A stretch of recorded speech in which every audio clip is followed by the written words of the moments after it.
Bismillahirrahmanirrahim. Assalamualaikum warahmatullahi wabarakatuh. Alam kubur merupakan fase atau alam tempat singgah pertama menuju akhirat. Banyak kejadian di alam kubur untuk mayat yang berada di dalamnya, yang tentunya keadaan di alam kubur itu sangat mengerikan. Walaupun orang yang beriman dan bertakwa sekalipun tetap akan ketar-ketir ketika memasuki alam kubur.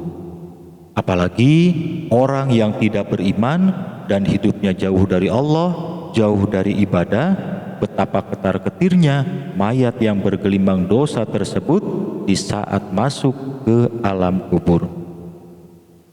Nah, selanjutnya bagaimana sih keadaan di alam kubur itu? Si mayat itu akan bagaimana sih di alam kuburnya? Baik, dalam video ini akan saya sampaikan 5 kejadian di alam kubur ketika manusia meninggal menjadi mayat dan masuk ke alam kubur.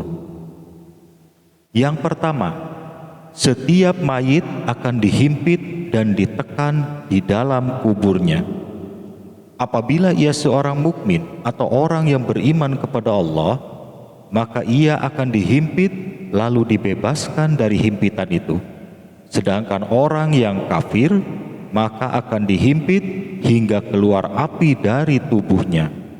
Sebuah hadis menjelaskan seorang mukmin akan ditekan dengan tekanan yang menghilangkan dosa-dosa yang dibawanya, sedangkan orang kafir akan dipenuhi dengan api. Hadis riwayat Ahmad. Itu kejadian yang pertama, mayit yang memasuki alam kubur akan dihimpit dan ditekan di dalam kuburnya.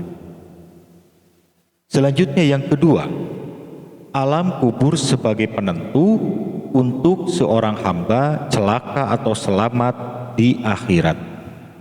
Rasulullah Shallallahu Alaihi Wasallam bersabda, sesungguhnya kubur adalah tempat singgah pertama di antara tempat-tempat singgah akhirat. Jika seorang hamba selamat dari siksa kubur, maka tahapan selanjutnya akan lebih mudah baginya. Jika ia tidak selamat dari siksa kubur, maka tahapan selanjutnya akan lebih berat baginya. Hadis riwayat Tirmidzi. Selanjutnya yang ketiga, pertanyaan kubur yang sangat mengerikan. Tentang pertanyaan kubur ini dijelaskan oleh baginda Nabi Shallallahu Alaihi Wasallam dalam sabdanya, yaitu sesungguhnya umat ini akan diuji di kuburnya. Ketika seorang mukmin diletakkan di kuburnya, malaikat akan mendatanginya seraya bertanya, siapakah Tuhan yang dulu kamu sembah? Jika yang disembah Allah, maka Allah akan memberinya petunjuk untuk menjawab, dulu aku menyembah Allah. Ia ditanya lagi, apa yang dulu kamu katakan mengenai orang ini? Maksudnya Nabi Muhammad. Ia menjawab, dia adalah hamba Allah dan utusannya. Setelah itu ia tidak ditanya mengenai apapun, lalu ia diajak pergi menuju suatu rumah yang telah ditetapkan untuknya di neraka. Lantas dikatakan kepadanya, ini rumahmu di neraka. Tetapi Allah telah melindungimu dan memberikan rahmatnya kepadamu, sehingga Dia menggantikan untukmu dengan sebuah rumah di surga. Ia berkata, biarkanlah aku pergi untuk memberikan kabar gembira ini kepada keluargaku. Dikatakan kepadanya, diamlah di tempatmu.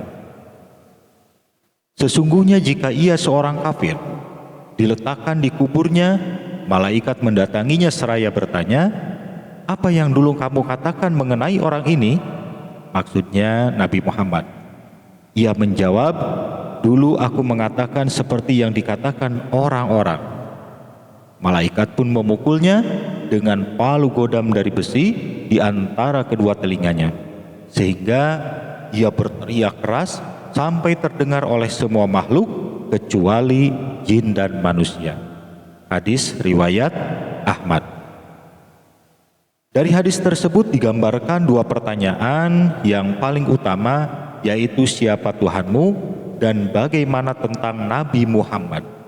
Yang tentunya banyak juga pertanyaan-pertanyaan lainnya yang akan disampaikan malaikat ketika mayit dimasukkan ke dalam kubur. Bahkan tidak lama menunggu, begitu pengantar jenazah baru beberapa langkah meninggalkan area kubur, malaikat sudah datang. Untuk itu sangatlah mengerikan keadaan alam kubur. Walaupun kita beriman kepada Allah dan taat ibadah, tetap akan merasakan ketar-ketir yang sangat luar biasa. Namun kita tidak usah khawatir, tugas kita lakukanlah ibadah kepada Allah dan tetap beriman kepada Allah selama la ilaha illallah Muhammadur Rasulullah masih tertanam di hati kita. Insya Allah kita akan mendapat bimbingan dari Allah dan kita bisa menjawab pertanyaan kubur tersebut. Itu yang ketiga, kejadian di alam kubur, yaitu pertanyaan kubur yang sangat mengerikan. Selanjutnya yang keempat, bayangan surga dan neraka akan terpampang di depan mata. Rasulullah Shallallahu Alaihi Wasallam bersabda, sesungguhnya apabila salah seorang di antara kalian meninggal, maka setiap pagi dan sore tempat tinggalnya akan terpampang di depannya. Jika termasuk penghuni surga, maka dipampang di depannya tempat tinggal untuk penghuni surga. Jika termasuk penghuni neraka, maka dipampang di depannya tempat tinggal untuk penghuni neraka. Dikatakan kepadanya, ini adalah tempat tinggalmu kelak ketika Allah membangkitkanmu di hari kiamat. Hadis riwayat Bukhari. Dari sekian kejadian yang dialami di alam kubur, dengan kedatangan malaikat yang silih berganti dengan tugasnya masing-masing, sampai pertanyaan-pertanyaan yang disampaikan malaikat kepada mayit, hingga momen berikutnya akan diperlihatkan tempat kita kelak setelah kiamat, yaitu surga dan neraka. Apakah kita akan menjadi penghuni surga atau penghuni neraka? Itu sudah diketahui gambarannya sejak kita berada di alam kubur. Selanjutnya yang kelima, siksa kubur yang sangat dahsyat dan mengerikan. Tentu hal ini hanya diyakini oleh orang yang beriman kepada Allah. Bagi yang tidak beriman kepada Allah, sedikit pun tidak akan percaya akan adanya siksa kubur. Apalagi dikait-kaitkan dengan otak, tentunya sungguh tidak masuk akal. Namun kita sebagai hamba Allah wajib percaya atas adanya siksa kubur yang sangat dahsyat dan sangat mengerikan tersebut. Bahkan semengerikan apapun di dunia ini, belum ada apa-apanya dibanding mengerikannya suasana kubur. Rasulullah Shallallahu Alaihi Wasallam bersabda, aku tidak melihat suatu pemandangan melainkan kubur yang selalu lebih mengerikan darinya. Hadis riwayat Tirmidzi. Di saat mengalami siksa kubur, para penghuni kubur akan berteriak yang sekeras-kerasnya, suaranya menggelegar dan itu bisa didengar oleh semua makhluk kecuali jin dan manusia.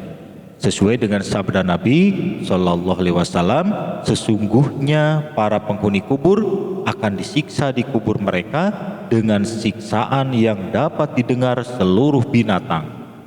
Aisyah berkata, aku tidak melihat Rasulullah Shallallahu Alaihi Wasallam melakukan suatu sholat, melainkan beliau selalu memohon perlindungan dari siksa kubur. Hadis riwayat An-Nasai. Nah, perlu kita sadari bahwa kita semua tidak punya kekuatan apapun untuk menghadapi alam kubur tersebut, kecuali dengan pertolongan dan rahmat Allah. Untuk itu, mari kita perbanyak ibadah dan berdoa kepada Allah supaya kita dijauhkan dari siksa kubur dan kita bisa selamat di alam kubur, perbanyak sholawat, membaca Al-Quran, dan lain-lain. Dan kita selalu bertaubat kepada Allah di setiap selesai sholat, berdoa memohon ampun atas segala dosa-dosa kita selama ini. Semoga dengan ikhtiar kita seperti itu, kita bisa selamat dan selalu mendapatkan perlindungan dari Allah Subhanahu wa Ta'ala. Amin. Nah, demikian saya berharap video ini bisa bermanfaat untuk kita semua. Ini hanya sekedar sharing saja, yang baiknya dari Allah. Seandainya ada salahnya itu merupakan kekeliruan saya pribadi. Silahkan di like, komen, dan subscribe. Terima kasih atas perhatiannya. Wassalamualaikum warahmatullahi wabarakatuh.